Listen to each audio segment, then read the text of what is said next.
La chair aime à se prélasser dans l'œuvre de Dieu, et si nous faisons mine de ne vouloir dépendre que de lui, elle cherche à nous laisser entendre que nous avons devant nous des jours d'anxiété. Mais une vie de dépendance de Dieu peut être un vrai conte de fées. C'est sur ce chemin-là que nous faisons presque à chaque tournant de la route une de ces découvertes qui nous laisse chaque fois plus émerveillés. On peut se sentir à demi-mort à un moment donné et 5 minutes plus tard, pour peu que Dieu nous donne quelque chose à faire, se sentir envahi par un renouveau de vie, quoique dépendons de lui pour les moindres mouvements. Mais on apprend à le connaître sur ce chemin. Puis, après cette expérience, voilà de nouveau aussi anéanti que tout à l'heure.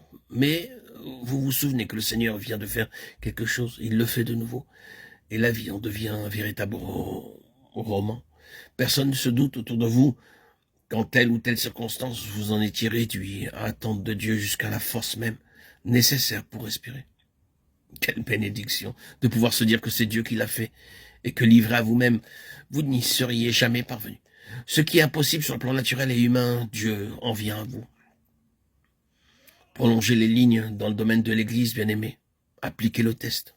Pour nous, je ne voudrais ni juger, ni critiquer, ni faire des distinctions inopportunes. Mon seul souci est d'être fidèle. Pour nous, notre foyer spirituel doit être là où le Seigneur Jésus est le plus honoré. Notre communion fraternelle doit avoir son centre là où Dieu trouve le plus pleinement son compte, où Christ est tout et en tout.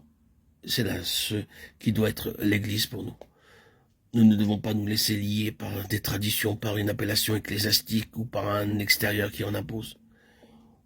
Où le Seigneur est le plus honoré. Là doivent être nos cœurs. Où tout est subordonné à cette réalité centrale. Christ tout en tous et en toutes choses. Là est l'Église.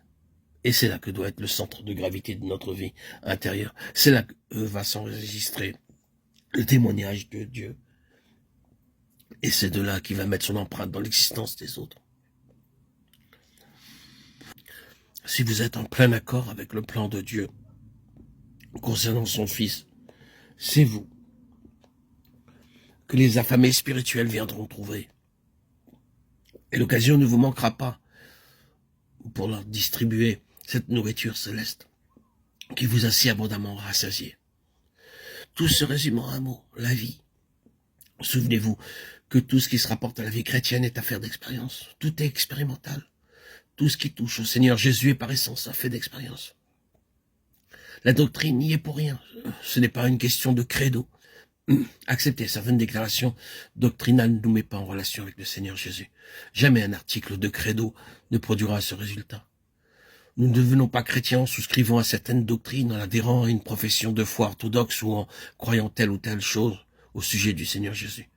Ce n'est pas cela qui fait de nous des chrétiens, et ce n'est pas sur cette base-là que l'Église est constituée, bien qu'elle professe certaines opinions. Il faut que tout soit forgé sur l'enclume de l'expérience. Il faut qu'au creuset de la vie, chaque élément de notre foi devienne une partie de nous-mêmes, et que nous-mêmes nous devenions un élément constitutif de notre propre foi.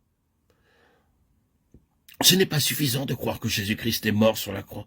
Il faut que ce fait objectif entre dans notre vie personnelle, devienne une expérience et se révèle un puissant générateur, une force capable d'actionner tout notre être